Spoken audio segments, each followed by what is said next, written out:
Hey, welcome back. TNE 2, Season 2. I'm your host, co-host, Daryl Brooks, and the other co-host who came back from his sabbatical.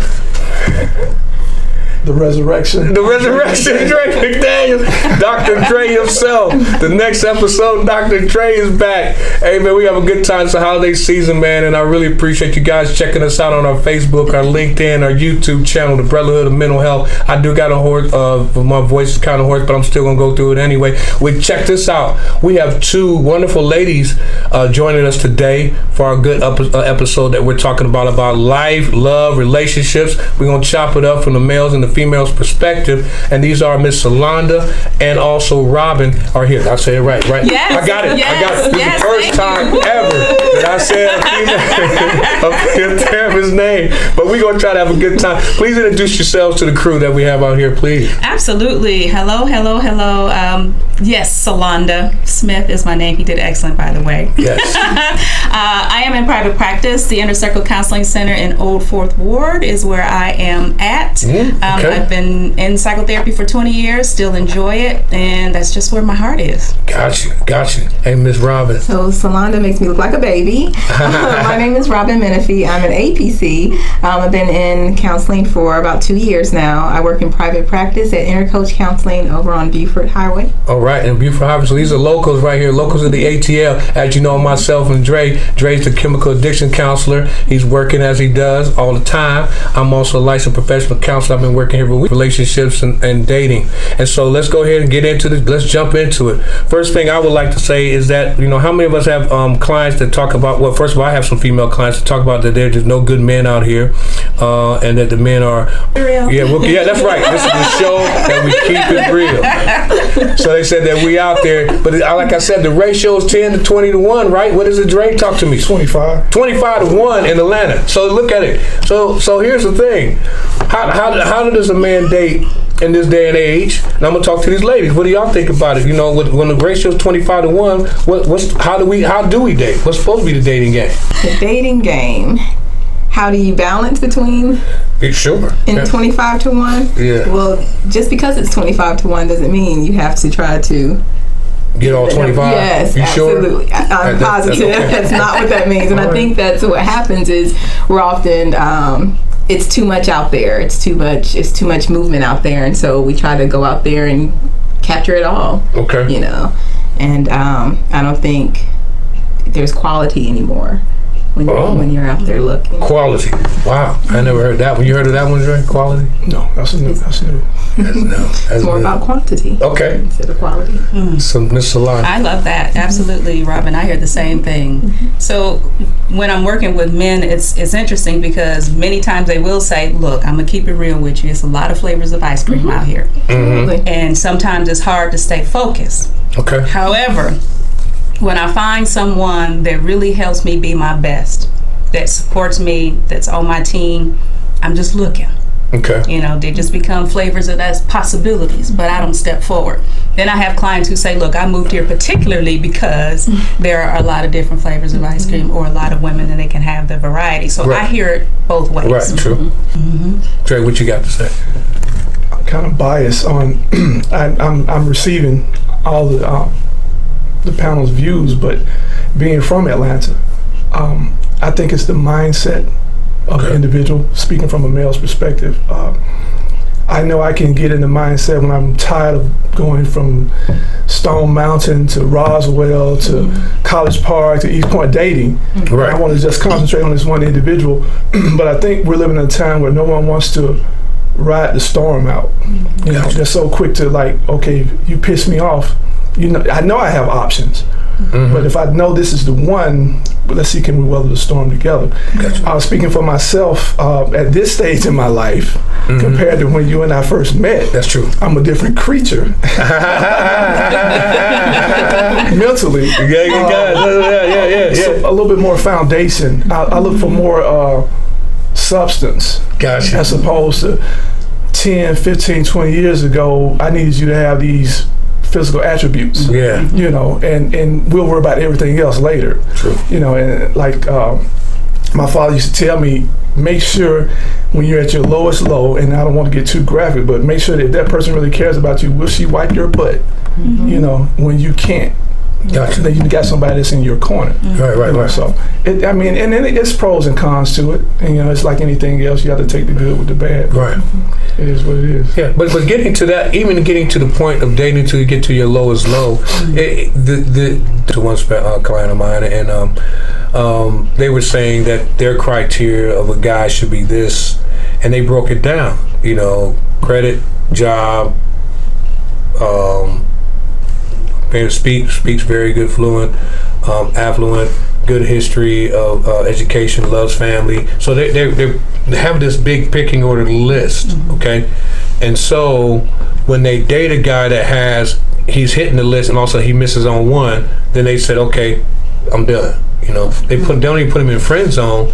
They'll go out with him. And then abuse the system, which I would say go out with him, date him, let him spend his money and stuff like that, and get nice things, but then keeps him in that zone for a minute.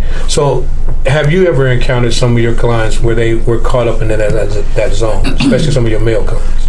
Absolutely, that's a big piece. Money is a big piece because Dr. Dre. Yeah, that was his name. We call him Dr. Dre. On this show, he is. In real life, he plays the doctor. He doesn't care. He doesn't carry the credentials, but we call him Dr. Dre. Yeah, we don't want nobody suing him because he's somebody. He just on this show. He's Dr. Dre. Okay, Dr. Dre. Hey, I'm cool with that. The piece when you talked about driving to all these different cities, I started thinking about the money piece, because with dating, it just isn't, you know, having fun, getting to know people, but it's really about the amount of money that's being spent and the burden often that's put on men. Yeah. From what I hear from my clients, it's like, you know, women want to go to these fancy restaurants. They want me to always come out of my pocket. They never say, hey, can I help you with that? Yes. Right. You know, can I help you with that? Yeah. And it's like, okay, it really gets me to see who she is. So I get to see into her character right in the beginning. And they say, you know, I don't want somebody who always want me to go in my pocket. And what I'm also hearing today is that many men want partnership. Now, some will step up in the traditional way and say, I'll take care of everything, you know, because I have it. But I'm also hearing a lot of them want that partnership. They want someone to be able to bring something to the table financially, with other things, too, because they want to grow. They want to build something with her. Okay. And that's a component I think that we're missing out on, and much to what you talked about. People aren't talking about substance anymore. No. It's an immediate gratification, which I think comes from the media, the television shows, the age we're in, yes. All of that. And so we're programmed, and people miss that part, is that we can be easily programmed by what we see constantly. Right. And then you're talking in a way that sounds like the next person, but then deep down inside you want something whole, but you don't know how to get it. And then that's when they come to counseling. Yeah, Something's missing, I don't know what to do. Can you help me? For me in dating, typically if there's an attraction, there's chemistry. Typically about a third date, my rule of thumb is, if, like you mentioned, if the young lady doesn't even offer to pay for something, that kind of is a turn off for me. You know, I have it, but at the same time, I have to get them to understand I have bills. I have 2 teen daughters who's constantly in my pocket. And so I might face some of the same financial struggles and challenges as you face. And from a traditional standpoint, yeah, it has been customary for the guys to take care of the tab, and that's fine, but I always have that rule of thumb: by the third date, if she doesn't even offer in some form of gesture, I'm like, nah, this is not going to work out. Not for me. Listen to some of the clients when they talk about their issues, especially when I'm trying to figure out, like I said, one was like, I'm confused on a relationship, and I said, okay, let's break this down. Okay, so he's going to buy me X, but I really want this. He told me to put a list together, so I put a list together. And if I don't get what I want on that list, then I'm going to tell him that he's not ready to date me because I'm a nice girl. And I'm like, wait a minute. So you're basing it on what he buys you now, and I'm questioning. That's the question I taught us to see a traditional guy. If you're, I said, I walk through it with us. So let's walk through this and just see if you see what you're trying to say, because Kanye already said that about a gold digger, but we ain't gonna talk about that because I had to walk her through it. I said, let's play. So you don't like him in an attractive way. Right, so you're not with him. You don't feel that you have a connection, a physical connection with him, but you like for him to buy you nice things. What does that sound like? She to this day she still was flabbergasted. I said, that don't sound like gold digging. She's like, no. I said, wait a minute. You don't want a true relationship with this guy, but because he's going to offer you something, you're willing to take it instead of saying no. That I'm good, and so we should be friends.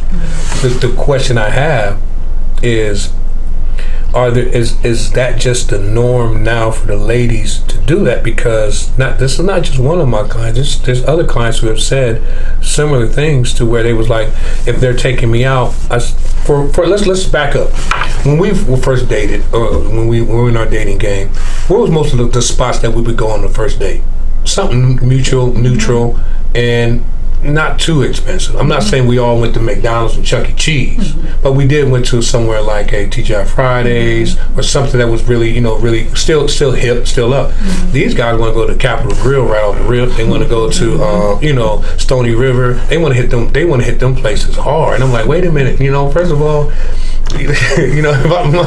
honestly, if a dude gonna spend that type of money, that he must feel that you're worth something. So why would you take that off the beginning? Because now you're trying to go up, and it's like if he on the first date and he realized that you're a certain type of caliber, you're not going to go back to a Stony River Capitol Grill, right? I think a lot of it has to do, and it's not like it's a cookie cutter mentality or cookie cutter approach, but I think it's from a foundational thing, how people were raised. Yeah. Okay. I've meeting the female clients from my end of the spectrum, if they never had that father figure or someone in the household, they never saw two loving people, interacting and just forming the basis for what it takes to build a relationship. And not everything is monetarily. I just know of females who are professionals, and they've set the bar so high, whereas it's not so that the guys fail to meet it, but it's like you're asking too much too soon. No disrespect to the ladies in here, it would be no different in the old way of us dating when we were younger. If we spent so much money, we're looking for something in return. Right. Some type of sexual favor. So with that, to be disrespectful, have that disrespectful mindset now. Women don't understand, or at least the ones I've talked to and interacted with, where they've set the bar so high where, well, I'm used to finding things. What's wrong with a first date at, I don't know, coffee shop. Coffee shop. Just a meet and greet. You go to Cheesecake Factory. Cheesecake Factory not expensive, man. But when you want to do 5-star restaurants first time, sundial and all that stuff. Hey, slow down. Yeah. What I've run into is the professional women, like you were speaking of, dating not necessarily above or not asking for too much in the beginning, but not expecting a lot from that other person. They're kind of taking on just whatever they can get because things are scarce. Because that the pickings out there is not it's not a lot to pick from. So they just kind of take on whatever. They take it on with baby mama drama. They'll take it on with records. They'll take it on with knowing he's going out there doing other things, but just kind of dealing with it where they are. Let's get to that. So if we look at that, if we look at the professional women that are willing to, I don't want to say lower standards, but like you said, just accept what they can get at the time, then does that cause challenge for the other professionals who are saying that they want to have a person who meets these standards? And when the guy said, well, shoot, I don't have to do all that with you. I can go over here and talk to, one girl over here that's in Stone Mountain. I can handle her. She takes care of me pretty well. So does that cloud the judgment would you say, since you work with some men, does that cloud of judgment some men of how they want to find out who they truly care about in a relationship? I think so. If I could gather all the women in the world and we can have a powwow, a conversation, and we can talk about setting a goal or a vision or a way that we want to be in our relationships, and all the women were doing that, I really do think men would step into that. Yeah. I do think that, because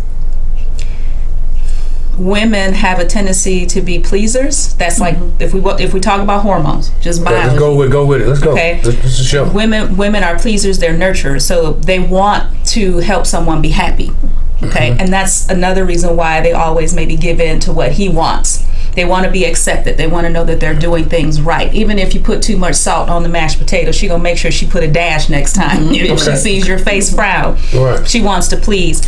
And I believe that if we can set a standard within ourselves, because the other component to this is being alone. A lot of women don't know how, and men too, don't know how to be alone and happy and full and satisfied. Right. And we teach in our tradition and our culture that you have to have somebody in order to be somebody. Okay. And I just don't think that that does a service to a lot of women in particular, in a place where the ratio is so drastically different, that they have to take the 23% of intimacy with a married man, with a man who's with a lot of other women, or one who isn't interested in investing in her, instead of being alone and creating happiness and peace within herself on a spiritual level. So I think that's a whole nother component. The flip side of that, and it bothers me to this day, two that are very close to me, two professional women. Now, they would rather settle. Piggybacking off of what you mentioned, for example, when they're on the phone with their significant others and they work around a bunch of men, these guys are insecure, overly protective. Who is in the office with you? You know, you work around a bunch of men, but yet you have to explain to your significant other who's in the office with you. They've isolated these females from their friends, male and female, and family. You know, they can't. So I created a scenario to a friend of mine, female friend of mine. I'm like, so when your husband goes on his all boys trip and they go up, do whatever, man time, hanging out, what do? Room got quiet because she has no female friends. She doesn't like to be alone too long in the mall, just anything for some me time for her, you know. But he's created that in her head for both of my female friends, and it hurts me, but it also disturbs me to know that it's like a form of their health, and they've accepted it. You know, that's their way of life, as you mentioned, as opposed to being alone. You know, so you would rather tolerate that, and him calling you, and she told me every 15 minutes he used to come in the bedroom and just check on her, make sure she was asleep. I'm like, that's creepy. Robert got some. Robert, that struck a nerve. That struck a nerve. Talk to me, Robert. That's what I find myself teaching a lot of my clients, is how to be alone, because I heard once someone say, if you don't like being by yourself, why would someone else like being with you? And so I think that's really important, is to learn how to be alone and feel comfortable being alone. True. Okay. Yeah, like I said, I have a client that's like that. She started. We worked on that, working on being alone, and she realized she had to go through a horrible time. But then when she finally started being alone, she said, "You know what? I like myself."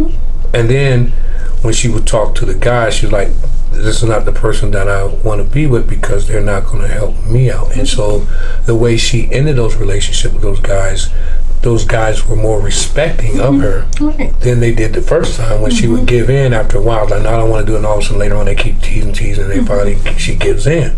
So she said, you know, she realizes that. And we started working on just helping her feel good about herself, and realizing that she began to see, now I can see how these guys are now respecting me more because of that. And that's the key thing. Once again, this is TNE. The next episode, season 2, we're dealing with love, relationships, and dating, and we're doing a collaboration with the sisters, because that's what Miss Solandra told me to say, instead of saying we're battling out between head to head between the females. So we're doing a collaboration, which is pretty cool, because we're having a good time about self-care. So, Miss Solandra, how do you do self-care? Ooh, I got a whole list of self-care. That's something I don't skimp on. If it's not hiking somewhere, if it's not dancing somewhere, even in my living room by myself, or if it's not baths, if it's not going somewhere purposefully to laugh because it breaks up energy. Those are my top 3 or 4. Gotcha. Okay. Ms. Robin. With me, I love running. That's one of my biggest things. Okay. I love running. I can have a bad day. I'll go out and go for a run and come back, and I'm like, what was I upset about? It's nothing. Did you run in high school? I did not. I picked it up as an adult. Okay. Yeah, I played basketball in high school, but I didn't just run. Oh, man, you done messed up now. Okay. That's my biggest thing. But other than that, I will. There are plenty of spas here. I go to spas. I like Solandra said. I go laugh on purpose. I love laughing, and I know it's not considered self-care when you incorporate others, but I love my family, and so I love spending time with them as well. Gotcha. Dre, what's your self-care? Alcohol. No, I do a lot. Chemical addiction. Bottom of the He's a specialist. Basically, a lot of what the women were saying, I work out a lot. Yeah. I don't run up down the court. As you well know. Yeah. But as far as just running, and it's so clear, like she said, it clears your mind. I go on the track and work out. I get on my bike and ride through the city, go on the belt line, ride about 5 or 6 miles. But to be in this profession, we can't help anybody if we don't take care of ourselves. Truly. Yeah, so I take a lot of stuff related to working out, the exercise, spending time with my 2-year-old boy, which is he's the executive producer. He's the D Miles production, so he runs the show. So we got a meeting with him later on today. I have a question for the ladies. Do you find it interesting? And again, I'm 51, so being in Atlanta back when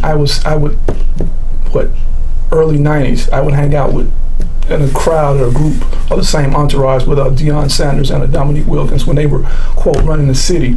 It was different meeting women because we were out. And it worked well for me because it was by association. They thought I had money too because I was really baller. Right. I felt overseas or whatever lie I could tell back then. That's right, yeah. But it was more face-to-face. I could read body languages. I can pick up on spirits and vibe. Now we're on this online internet dating. Yes. So my question to you ladies, do you find it being a challenge? Because, somebody who's, 25 miles away, saying have all the right things on their bio, and might have a picture from 10 years ago, but did that present issues now? One of the biggest challenges, I call it fake book, and I think that's a huge challenge with everyone, because you can be whoever you want to be on social media. You can take those right angle pictures. They know just how to angle the camera, and she's some right angle pictures. Take some age, take some weight off, take some of everything off, and then they post whoever they want to be online, and then you meet that totally different person when you meet them in person.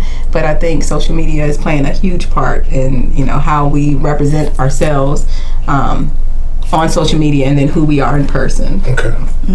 Yeah. What you think? You leaning back? I see. Yeah. So, Rob, I want to. Let's see. I call that filter fake. Yes. Filter fake. Man, they got some names. Fake book, filter fake.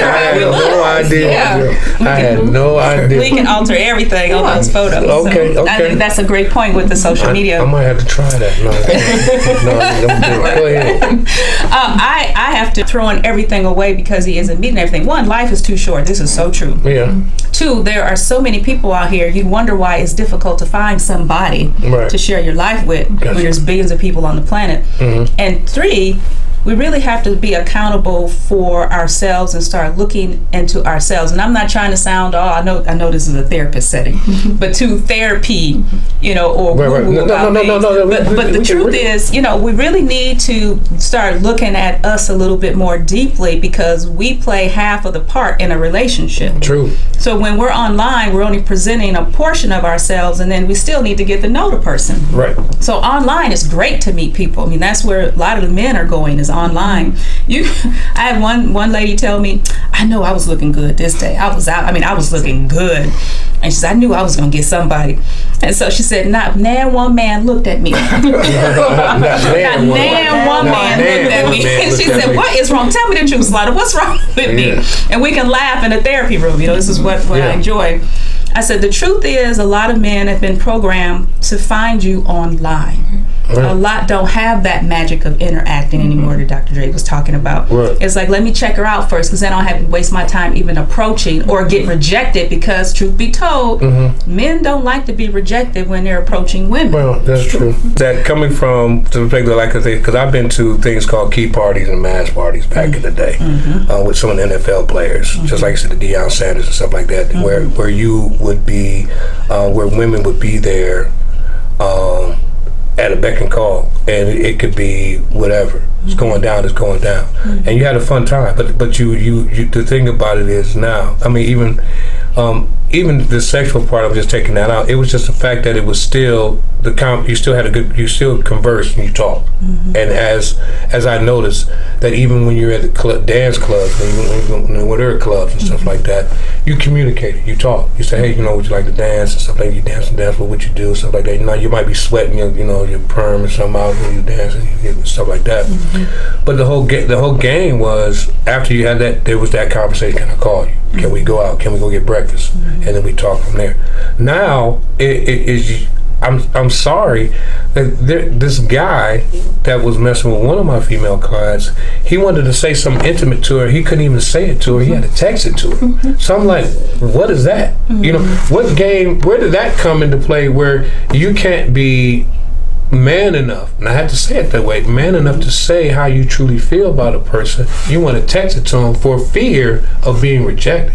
That wasn't a problem when we were dating. We got rejected. Okay, too bad. That's your loss. We were hurt. That's how we said it. I ain't like you anyway. But I probably got hurt.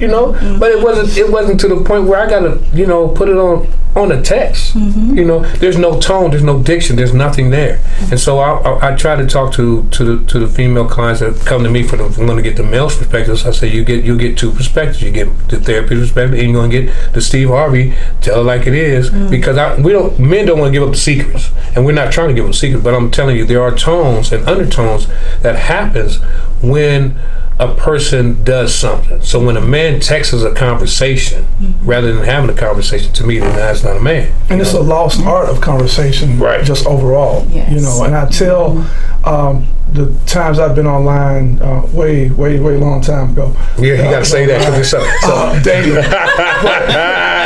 Okay, but as time went on, say maybe a month or two, the texts just because they got to be too much, and my response was like, can I get your number? Can we talk like a I understand meeting somebody online, the wall is up. I get that. No pressure on this end, have a good life, wish you well, health and prosperity. But I'm not going to continue to go back and forth via text as if we're in high school. I come from an old school where even if it doesn't work out, even you don't even know what my intentions are because we haven't conversed. So I'm kind of like backed off now from the online thing. It's interesting. It's a challenge too. So I have a question for you. That's okay. Sure. Women typically don't like to date. And it's an issue. I typically coach them to date more than one person so they don't get focused on one and get caught up. Very good. Yes. So do men still like dating? I know that there's supposed to be this chase that is, an enjoyable part about seeking women, but do you actually enjoy dating? Personally speaking, real life, it exposed me to different personalities and behaviors. Realize how different the levels are. And you and I talked about this on one of the last episodes where dating ladies, and not to put you ladies in a box, but when I date or have dated ladies in different income brackets, the mindset was different. The higher the bracket, the more like, I'm doing you a favor for being here. And I think that you are, because you're well traveled and you have this income. At the end of the day, I'm still, if we got together, the head of the household. Just keeping it real, So that has been one of the challenges, and from the low self-esteem, because the prior male figure has done so much damage. Never complimentary. Nobody's ever brought me flowers. You're 45 years old and no guy's ever given you flowers, and it's like a big to-do. It's just me, display of affection. Not looking for anything in return. But that's the obstacles I'm dealing with and battling with in this day and age in my circle. I put it like that. I mean, to follow up with him, definitely the hunt is what we all men like. And I think, and I always say it this way too, the lack of male figures in the household does play a key role in that too, because like I said, we grew up with an age where we had uncles. I know I had uncles that made that woman for that, during that time frame they was with them, made them feel like they were the only woman that it was in their life, right? They catered to that woman, they made that woman feel that way. And so when he did go out and do something, two things happened. Either that person was like truly hurt by it, or they understood they was in line. As long as he didn't bring it home to me, nothing bad, something like that. That was the two things. But it was still the understanding how my uncle would say, this is how you take a woman out, this is how you treat a woman, this is how you open the door for a woman, this is what you do for a woman. And my dad, how he displayed that for my mom, those things helped me, when I dated. Because like as guys in dating is always a lovely thing. I think guys love it's not just to hunt, but just to see the satisfaction of a woman being pleased. Because just like a woman wants to please a man definitely wants to please a woman. Because we know that, hey, there's gonna be that time we come home, she's gonna be wearing a nice outfit, the remote control in her hand, and a bucket of chicken in her hand. We got to pick and choose what we gonna do. We gonna spend some time with her, we gonna watch the game, or we gonna get something to eat. So we gotta make a choice. But see, that's what we want that. We don't want to come home and the woman says, hey, what's up? Just don't say nothing to us, or how was your day, or where you been, So now we being probation, or we being as a a parolee, so it doesn't happen. So that's the thing I look at. I think the hunt is still there, but I think it's just when we come home, the substance and how that woman, how we please that woman, and how she enjoys that. If they tell us we like it this way, and they say it in a way that makes it convincing, and not saying, well, you don't do it like Juan used to do it. Hell, you going back to Juan. Okay. I heard women say that. Sweet. One woman told a dude flat out, kid you not, next time you want to kill yourself, call that other trick. So I was like, wow, that's cold. You sitting here saying you suicidal, and the girl, you thought she was going to be there by your side, but because you pissed her off, she said the next time you want to kill yourself, call the other girl.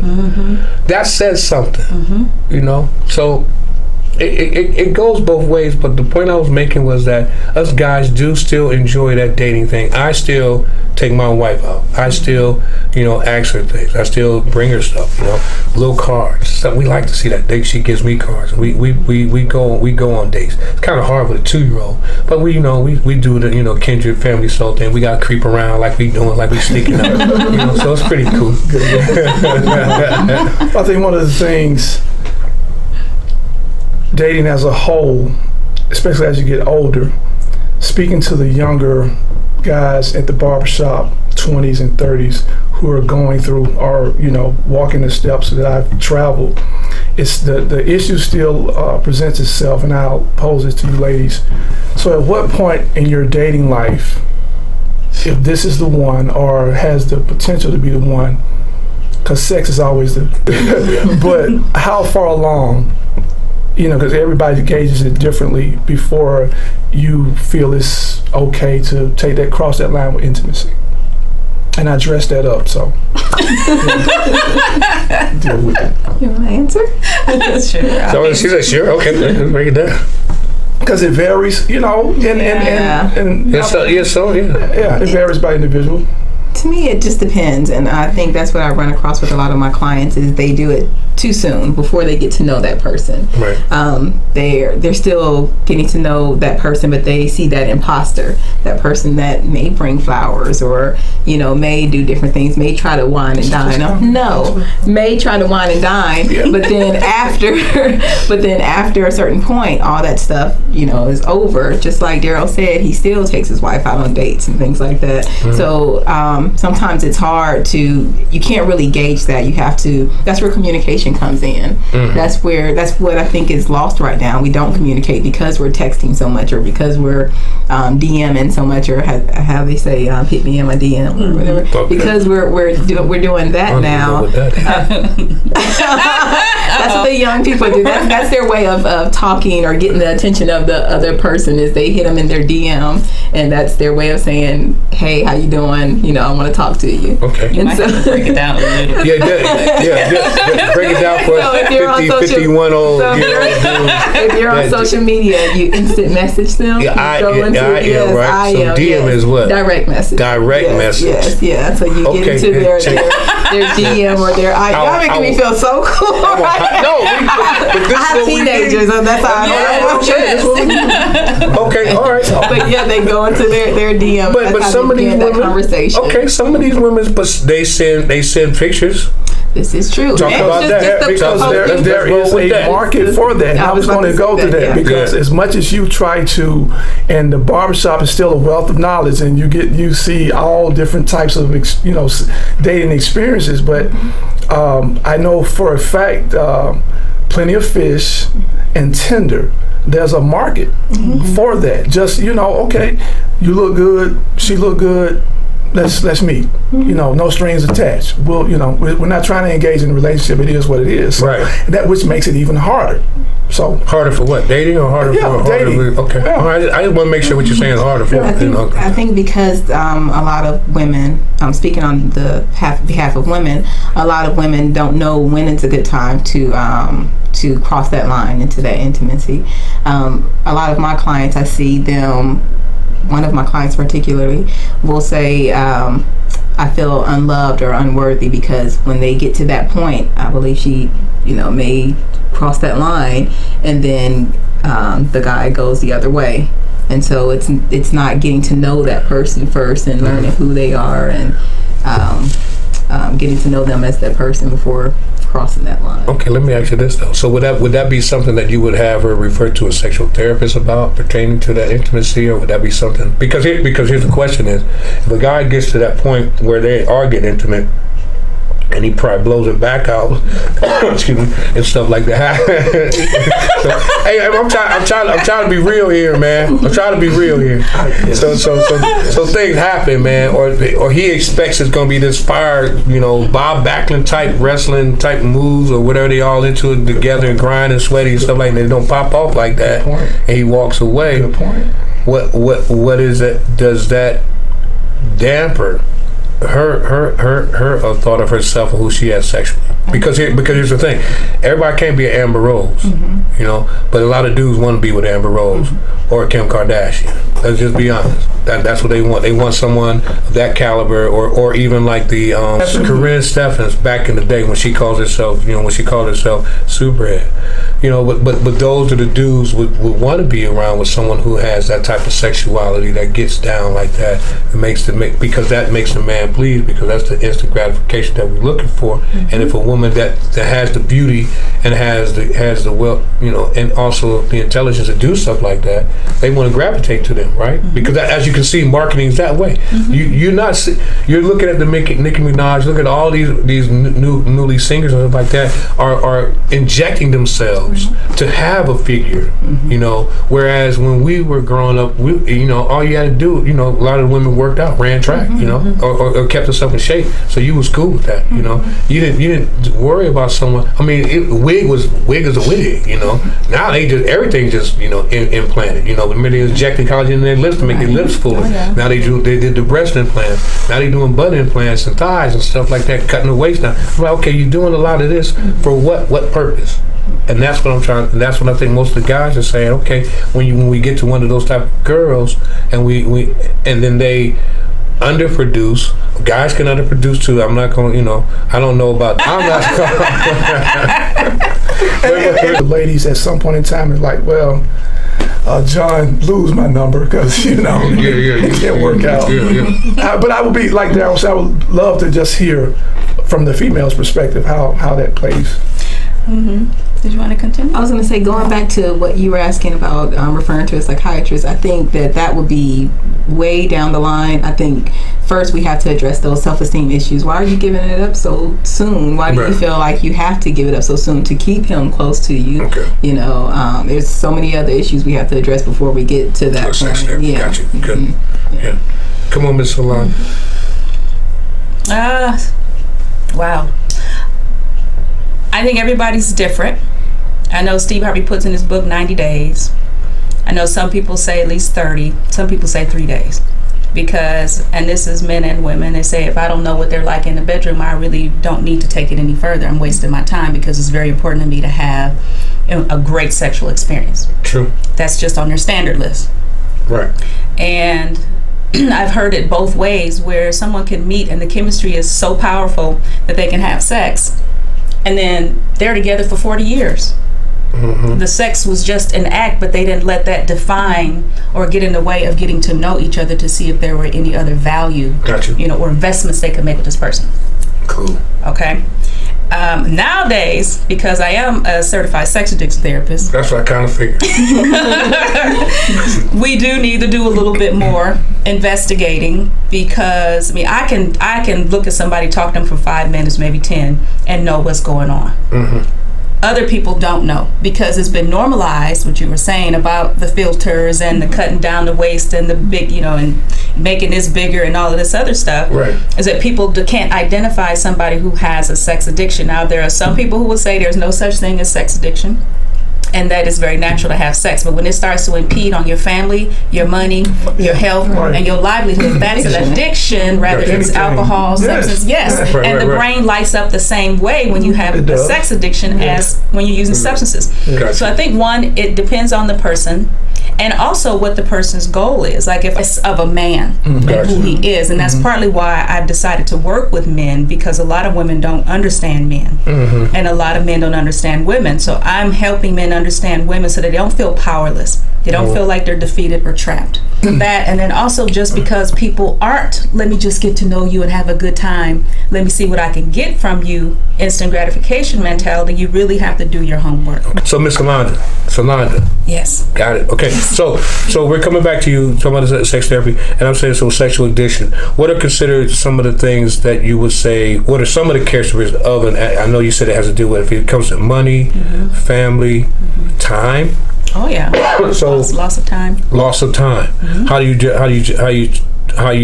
categorize loss of time? Loss of time is if, say for instance, you like watching pornography. Okay. Maybe 15 minutes would do it for you. Now you're on it for 4 hours. That's 6 hours. You forgot to pick up the kid. You didn't go grocery shopping. You forgot to call your mother. All of these things you're forgetting to do that was once your routine. The person who has an addictive life, for sex addiction, they usually live a double life. Okay. And it's one where they don't let anybody know what they're doing on the under. And then over here, they're portraying to be like they got everything under control. And there's some guilt and shame around that, but it's hard for them to deal with that. Okay. A person who will be considered a sex addict, or I like to refer to it as a compulsive behavior, because it's something that can be altered and changed. Gotcha. The person was more than likely abused sexually, systematically, emotionally, verbally. There's 83% of persons who are sex addicts have had those experiences. Gotcha. The other 13% might have some stress issue going on, some severe anxieties, and they're using stress to try to let things go. Gotcha. But loss of time really does have to do with, like, you're not into what you used to do anymore. Loss of money. I've had clients who have spent upwards of $100K in prostitutes. Wow. And that was the child's college tuition. That was vacation money. That was emergency money. You have persons who usually there's a comorbidity, so there's something else that goes along with this. It's a substance abuse, a gambling, over exercise, okay, and overeating. Okay, so over exercise when they try to stay fit the whole time. Yeah, they're trying to run off that energy. Okay. And that drive to go and seek, because there's so many different levels of sex addiction. Pornography is a one people typically know about that one, but there's also picking people up. There's cruising. I was in Walmart one time and I was shopping and I saw this guy. He had the little handheld cart, had 2 items in the cart. He was there for 2 hours until I peeped him checking out all the big butts that was walking by. Wow. Okay, so this was his issue. It's called an arousal template. It's that thing that gets you going, because you might start off with pornography like the first year looking at, I don't know, you might have a fetish, right? Okay, and then it'll grow into something else. So instead of just looking at one-on-one, now you're looking at groups. Now you're looking at situations. Now you're looking at hardcore. There's just so much to it. There's anonymous sex, especially online now. That's where the hookups come in. Okay. We were talking about Tinder. Right. So we're in an age now where we are, I say we're beyond hypersexualized. We have an epidemic going on. Gotcha. Okay. And we're not recognizing it and really working with it or dealing with it in a way to help people feel confident, to feel like that they can do life without having this thing. And it doesn't help when you got bodies, you know, barely dressed, slathered all over, you know, media and in front of you. And in hot Atlanta in the summer, you know, I think that at least 2% of the car crashes because, you know. Yeah, look at it so like that. Yeah. So it's bigger than what we think, and we like to sweep it under a rug because it can be embarrassing. It is a shameful thing. And maybe 85 to 90% of my clients are men, but I have women who are coming to me too. You know, and because there's the shortage that we talked about, or the appearance of it, however you want to put it in words, women are having to satisfy themselves, and it's usually either with anonymous sex or toys. And they're having to figure out how to feel good. You know, they have to make themselves feel good and wanted and validated. Okay. Check us out on the what? Next episode. See you. Peace. Next episode. Mr. Miles, well, I was talking with Dre, and we wanted to talk to you about what's going on with the shows. I mean, you know, we try to get the shows together for 2019. You know, we're gonna have a coach's corner on coach's corner on the webpage, and we're gonna start doing stuff for the athletes. And then, I know you're a busy guy. So just look, just check it out. Okay. I got something. Okay. So when we do this, we're gonna do a fitness challenge too. How about Fit and 50? What do you think? What do you think? Think that's a good idea? And we still want to do a March Madness thing, you know? March Madness, we can get that together. What do you think?